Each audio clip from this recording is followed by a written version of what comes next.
O tema é aquele ali, irmãos: encontros promovidos pela ceia do Senhor. Esse material vai estar no site. Depois o Mauro vai colocar tanto o PowerPoint como também a mensagem, transmissão da mensagem, tá bom? Tema dessa manhã: encontros promovidos pela ceia do Senhor. Lucas 22, 7 a 13. Encontramos? Eu não. Na página errada. Lucas 22, 7 a 13. Quem achou, diga glória a Deus. Bom, ouçam com atenção. Chegou o dia dos pães asmos, em que era necessário sacrificar a Páscoa. Jesus enviou Pedro e João, dizendo: ide, preparai-vos a Páscoa para que a comamos. Eles lhe perguntaram: onde quereis que a preparemos? Ele lhes respondeu: quando entrares na cidade, encontrareis um homem levando um cântaro de água. Segui-o até a casa em que ele entrar. Dizei ao dono da casa: o mestre manda perguntar-te: onde está o aposento em que comerei a Páscoa com os meus discípulos? Então ele vos mostrará um grande cenáculo mobiliado, uma grande sala mobiliada. Fazei aí os preparativos. Agora o 13, vamos fazer juntos. Vamos lá? Eles então prepararam a Páscoa. Na minha tradução diz: eles foram e acharam tudo como Jesus lhe havia dito.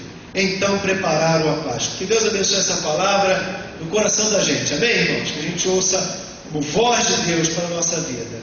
Você sabe, irmãos, a gente lê a palavra de Deus mensalmente, esses textos já tão conhecidos, e há uma tendência de viciar a leitura. A gente não percebeu os detalhes ricos que o texto tem para cada vez que a gente lê o mesmo texto. Esse texto, quando eu li, me chamou a atenção algumas coisas que foi como que Deus me fazendo um encontro de novo com algumas verdades que estão nessa passagem. O cenário é da celebração da ceia que nós vamos tomar daqui a pouquinho, daqui a alguns minutinhos. Mas, meus irmãos, esse texto que me convida a tomar a ceia, dividir com meu irmão, partilhar da comunhão em lembrança ao sacrifício de Jesus, tem algumas convocações que me confrontam. Talvez a gente poderia até chamar esse tema não de encontros promovidos pela ceia, mas confrontos promovidos pela ceia. Eu estou confrontado a encontrar-me de novo diante do Senhor, comissionado por Ele. É a primeira grande verdade desse texto. O seu encontro com o comissionamento. No versos 7 e 8, vai ter o destaque ali: ide, preparai a Páscoa para que a comamos. Jesus estava preparando o seu último encontro, e era marcante porque seria sua despedida com os discípulos. Então ele fala para Pedro e João: olha, vocês dois, eu vou separar vocês dois do meio dos outros, dos 12 e do meio da multidão, dos meus que me acompanham, da multidão. Vocês estão separados. Vamos ver? Zosimar e Eli, venham aqui. O que eu estou fazendo? Esse aqui é o grupo dos diáconos, tá bom, gente? Venham cá. Eu estou fazendo o que, irmãos? Eu estou tirando eles, eu estou separando eles, eu estou atarefando eles, eu estou comissionando eles. Podem sentar. Jesus tirou, separou Pedro e João e deu uma tarefa. Agora, interessante, irmãos, essa tarefa tinha um contexto. O que eles iam fazer? Quem ajuda? Não, ganhar almas não. Eles iam fazer o que? Nesse texto, preparar o quê? Preparar a ceia, aquela última celebração. Meus irmãos, isso nos ensina que cada comissionamento não é isolado. Cada comissionamento é contextualizado, está referendado, está específico para uma realidade, uma necessidade. Pense, por exemplo, Gideão. Deus separou Gideão para evangelizar? Não. Deus separou Gideão para lutar, para guerrear. Deus separou Isaías. Deus separou Isaías para abrir igrejas? Não. Deus separou Isaías para um contexto, no reino, pregar a palavra ao seu líder maior, à sua corte, e orientar o norte por onde Israel deveria ir. Deus separou o apóstolo Paulo Ele foi separado para distribuir ceia? Não, ele foi separado para plantar igreja. Meus irmãos, cada comissionamento da Bíblia tem um contexto. Você não pode, por exemplo, a gente não pode ler o texto sem essa realidade do contexto. Então, João e Pedro foram separados, não foi para evangelizar, foi para preparar aquela ceia. Por que eu estou chamando sua atenção para isso, irmão? Porque quem separou João e Pedro para um contexto foi Jesus. Jesus separou você também para um contexto. Mas qual é o meu contexto? O seu contexto é o seu trabalho, é onde você está hoje, a sua família, é a sua igreja. Meu irmão, você é membro dessa igreja, não é para ser frequentador dessa igreja. Deus deu dons a você, irmão. Deus te enriqueceu a vida espiritualmente com tanto potencial. Não foi para você assistir culto, foi para você servir. Coloque os seus dons para servir. Deus colocou você lá naquela empresa, naquela repartição pública, naquele trabalho, para você ser bênção de Deus, para você ser servidor do Senhor, seja para aquilo que você está fazendo, fazendo para a glória do Senhor, porque o Senhor foi quem nos comissionou. Delaías, o que você faz na sua empresa, Delaías? Ajuda a administrar, isso vai ter que ser para a glória do Senhor. Antônio Vascaíno, comissão para ele, irmão, brincadeira, né? Bênção para ele. Antônio, você trabalha em quê, Antônio? Você faz protético, né? Prótese dentária. Você faz isso, irmão, para a glória do Senhor. Quando você receber um cliente, quando você tratar com um fornecedor, quando você tratar com a quem você oferece, preste seu serviço, você vai fazer isso para a glória do Senhor. Antônio vai ganhar dinheiro com isso, irmãos? Quem diz glória a Deus? Glória a Deus. Vai ser para ele? É para a família dele, para honrar a sua família e também para servir o reino de Deus. Seu dízimo, seu salário não é para você. Meus irmãos, Deus me separou, Deus nos vocacionou, Deus nos comissionou para a glória dele, para servir a ele. Por isso, meus irmãos, isso aí. Vai lá, irmão. Por que Jesus os enviou para prepararem a ceia? Agora é o seguinte, vai lá, irmão. Você está ligado a um contexto ao qual Deus precisa intervir, e Ele escolheu você para fazer isso. Ele escolheu você. Você está lá no lugar onde Deus quer agir, irmão. Aquele amigo de trabalho, aquela moça que serve café, aquela pessoa que tem contato com você por telefone ou por e-mail, é para a glória de Deus que você foi colocado ali. Foi Deus que colocou, porque você precisa entender isso e assumir isso como um comissionamento seu. Eu vou dar um exemplo aqui prático disso. Essa semana nós recebemos um e-mail do Miguel Zuger. Quem lembra do Miguel Zuger? Levanta a mão. Miguel Zuger abandonou, ele morreu para ele e nasceu para Jesus. Ele era um terrorista, se converteu ao Evangelho de Jesus e hoje ele é o apóstolo Paulo dos nossos dias. Ele trabalha no Oriente Médio, plantando igrejas. Esses dias, mais ou menos um mês e meio atrás, ele está passando a fronteira entre Palestina e o Egito. Do lado do Egito ele estava atravessando com um grupo de 70, ele, um irmão, e um grupo de 70 irmãos com uma outra dupla de pastores também. Cada um deles, dos líderes, estavam carregando um punhado de bolsas para doação, e escondida nessas bolsas, Bíblias. Eles contrabandeiam a Bíblia, a palavra de Deus. E quando chegaram no lado da Palestina, eles dois passaram e o comboio que veio, o grupo que veio atrás ficou, porque detectaram na bolsa de alguns deles desses alimentos Bíblias, e separaram e prenderam os 70. Estão os 70 irmãos presos nesse momento. O que não acontece, que aconteceu com eles, porque tinha um caráter religioso, eles são extremistas, extremamente muçulmanos, a liderança da Palestina. Procuraram identificar quem eram os líderes, identificaram os dois pastores, e eles já foram julgados, estão condenados a 4 anos de prisão, irmãos. Sabe por quê? Porque eles aceitaram o comissionamento. Não foi porque estavam andando com Bíblias, foi porque eles entenderam que a vida deles, fazendo o que fosse, era para servir ao Senhor. Irmão,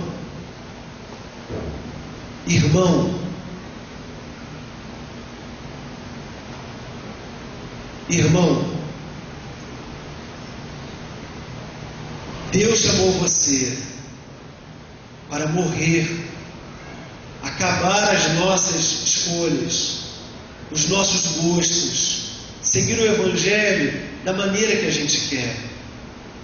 Deus chamou a gente para morrer para nós mesmos. Isso, querido, é muito mais comprometedor do que você vir domingo de manhã à igreja. Escolher se eu vou vir domingo à noite ou não. Se eu vou para o shopping, se eu vou assistir o Faustão, se eu vou fazer o meu gosto. Você foi chamado para morrer. Morrer para você mesmo. E meus irmãos, se nesse momento tem gente pagando preço porque entendeu que foi comissionado, eu não posso agir diferente, irmão. Porque tem gente nesse instante que está pagando literalmente o alto preço. Já passou o momento de você fazer as suas escolhas. De tipo de evangelho que você vai querer viver. Já chegou a hora de você abrir mão das suas opções e entender que você morreu. Você morreu. Você não existe mais para você. A biografia de Spurgeon diz que um dia lhe perguntaram: por que o senhor é tão dedicado à obra do reino? Ele disse assim: eu fiz uma escolha. Esse aqui, Spurgeon, não existe mais. Você não sabe, mas no dia tal, lá no dia da sua conversão, ele citou: naquele dia eu morri e eu nasci para seguir a Jesus. Sabe, irmão, lá naquele dia você disse que aceitou o Senhor e você foi comissionado para ser usado por Ele em qualquer contexto.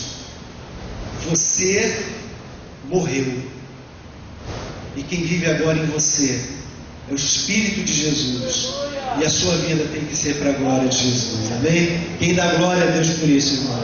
Glória a Deus.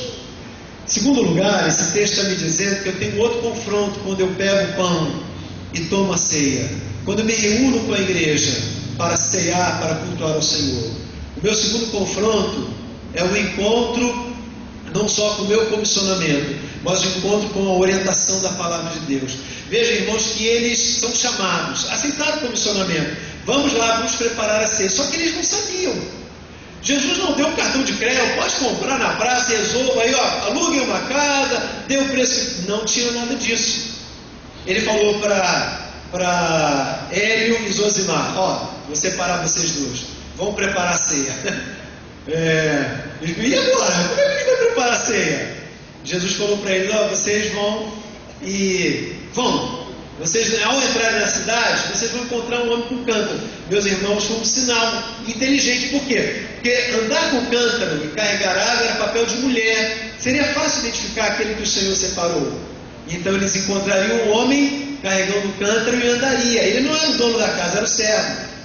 Entraria na casa. Quando entrasse na casa, vai lá e bate na porta. Então, tim-tom, né? Bata na porta e pergunta ao dono da casa. Fica em pé, irmão. Oi, bom dia. Ó, o meu senhor, não disse quem era o senhor dele, né, no texto. O meu senhor mandou perguntar ao senhor onde é que a gente vai preparar a ceia. Foi isso mesmo. Pode entrar. Usem e abusem do que vocês quiserem. Irmãos, eu acho que não ia. Se Deus não botasse o salário, a conta, os provimentos, você iria? Você iria? Você tem ido? Sem perguntar, sem ter resposta. Olha lá, avança aí para mim. Eles não sabiam onde fazer, quando fazer a ceia, quanto custaria, quem pagaria, como fariam, como proveriam. Isso são muitas perguntas, irmãos. Mas o que eles fizeram? Eles creram e foram obedecer. Às vezes a gente se pergunta tanto ao Senhor, né? Senhor, tá bom, eu quero trabalhar, mas como é que eu vou sobreviver? Como é que eu vou conseguir realizar isso? Como isso? Como aquilo? Irmão, olha para mim, olha para o seu pastor agora. Ouça como voz de Deus para você. Você não precisa entender tudo. Você precisa obedecer tudo. A Bíblia está falando que Deus iria orientá-los. Quando eu pego o pão e quando eu tomo a ceia, eu estou sendo confrontado a obedecer incondicionalmente a palavra dele, porque ele vai te orientar, irmão. Você não precisa ter medo. A palavra de Deus promete que ele vai te guiar. Avança para mim. Olha o que a palavra de Deus diz: quando vier, porém, o Espírito da verdade, ele vai fazer o que, irmão? Vamos ler juntos? Ele vos guiará toda a verdade, porque não falará de si mesmo, mas dirá o que tiver ouvido, e vos anunciará as coisas vindouras. Ora, meu irmão, se ele prometeu que ele vai te guiar em tudo, vai te guiar em tudo, porque você vai duvidar. E porque nós não temos todas as respostas, nós não iremos. Agora veja o que a palavra de Deus diz. Quando é que eles entenderam e compreenderam a orientação do Senhor? Eles entenderam e compreenderam quando eles obedeceram. O texto está dizendo, minha página saiu do lugar, e foi para outro lugar. Lucas 22. Esse é o texto de João 16, verso 13. Mas entre o 9 e o 12 diz: quando entrares na cidade, encontrareis um homem, segui-o. Olha, meus irmãos, o que a palavra está dizendo. Quando está ligado a uma condição de ir, de obedecer. O momento em que vocês forem, vocês vão encontrar a resposta. Por isso, querido, você não pode depender de estar tudo seguro em suas mãos, porque Ele vai lhe orientar. Quando é que eles entenderam a resposta de Deus, irmãos? Receberam, compreenderam a orientação do Senhor, quando eles obedeceram. Agora ouçam a palavra de Deus. Obedecer é melhor do que sacrificar. Obedecer é melhor do que sacrificar. 1 Samuel 15, 22. Se você quer ter um encontro com o cumprimento das promessas, obedeça. Vamos dizer algumas promessas do Senhor. O Senhor é meu pastor, nada me faltará. Pô, não vale, né? Outra aí, manda aí, quem pode lembrar? Promessa de Deus para a sua vida, na palavra de Deus. Tudo posso naquele que me fortalece. Desde que estou convosco todos os dias da minha vida. Grandes coisas fez o Senhor por nós. Por isso estamos alegres. Meus irmãos, todas as nossas promessas. Você quer? Quem quer as promessas do Senhor? Levante a mão. Eu também quero. Agora, olha o que a palavra está lhe dizendo. Quando você obedecer, você vai ver as promessas cumpridas na sua vida. Glória a Deus. Em último lugar, quando eu tomo a ceia, eu bebo do sangue, eu como do pão, eu me encontro com o cumprimento das Escrituras. Versículo 13 está mencionando essa grande verdade. Eles foram e acharam tudo o que Jesus lhes havia dito, então prepararam a ceia. Veja que coisa linda, irmãos. Eles foram e acharam tudo o que Jesus lhes havia dito, então prepararam a ceia. O verso 13 está dizendo que quando eles obedeceram, encontraram tudo. Meu irmão, tudo que eles precisavam. Se você quer obedecer a Deus, não espere. Somente comece a obedecer agora aquilo que o Espírito está falando ao seu coração.